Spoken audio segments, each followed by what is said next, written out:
Hello everyone. Thank you all for watching the video and leaving meaningful comments. Wishing everyone good health and happiness. Early in the morning, when the sun has yet to rise and the air remains chilly, I am still curled up in my warm blanket.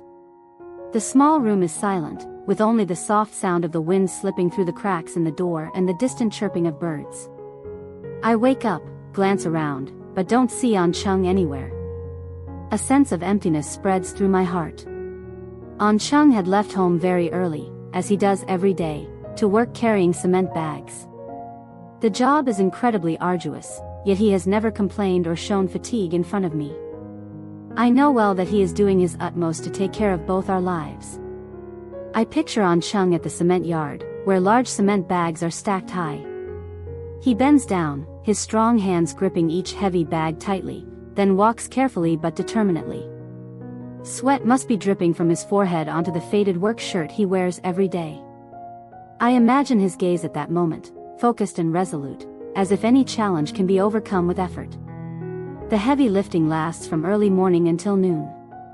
I think about how Chung finally gets to rest after hours of strenuous work. Perhaps he stops by a small roadside eatery to enjoy a steaming bowl of noodles. I clearly remember him telling me that noodles are his favorite meal after a tiring workday. A simple bowl of noodles with fragrant broth and a few slices of beef is enough to soothe his hunger and replenish his energy. That image keeps appearing in my mind, a diligent, hard-working man who always prioritizes responsibility above all else. Chung is not just my brother but also a steadfast pillar in my life. I can feel his silent sacrifices through even the smallest actions. No matter how tough his job is, he always wears a smile when he comes home. I recall seeing his hands after a long day of work, calloused and rough but incredibly strong. His shoulders have borne countless burdens from those heavy cement bags. I wonder if today's work went smoothly for him. Did those cement bags hurt his slender shoulders? These thoughts weigh heavier on my heart than the cold morning air outside. I sit quietly by the window, gazing out at the road ahead and picturing his hurried figure on his way to work. His quick yet responsible steps always make me feel both sympathy and admiration.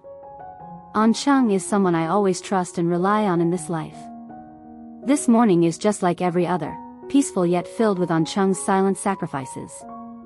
I silently wish I could do something to ease some of the burden on his shoulders so that mornings like this would no longer be so exhausting for the person I love most in this world. I woke up to find the small room still carrying the chill of the early morning, but Chung was nowhere to be seen. His absence left me feeling empty and disheartened. I sat quietly on the edge of the bed, my gaze fixed on the window where weak sunlight had just begun to filter through the trees. My heart was filled with thoughts of Chung, the brother who shoulders every hardship to provide for both our lives. I feel immense compassion for him, for all the struggles he endures daily. Images of Chung kept appearing in my mind. I pictured him lifting heavy cement bags, sweat dripping from his face, yet enduring it all with unwavering determination. He has never complained or lamented about the grueling nature of his work. That very thought made me ache inside. Am I becoming a burden to him? This question gnawed at my mind, making it impossible for me to sit still. I decided I had to do something to help Chung, to share some of the weight he carries on his shoulders. I stepped out of the house and went looking for a job. After wandering along the bustling streets for a while, I stopped in front of a small roadside eatery.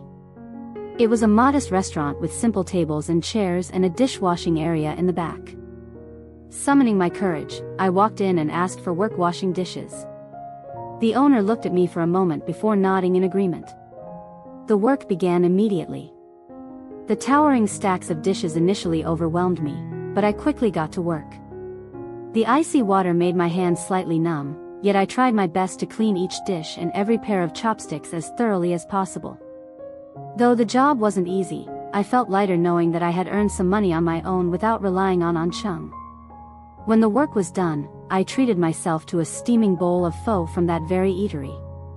The fragrant aroma of the broth spread through the air, soothing my heart after a morning filled with contemplation and effort. As I ate in silence, I thought about the days ahead. Could I continue helping Chung and ease some of his burdens?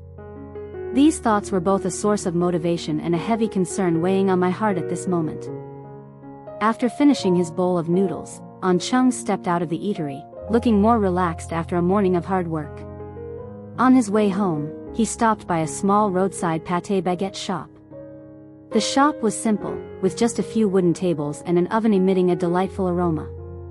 He bought 2 pâté baguettes, the kind he often liked to bring home so the two of us could share in the afternoon.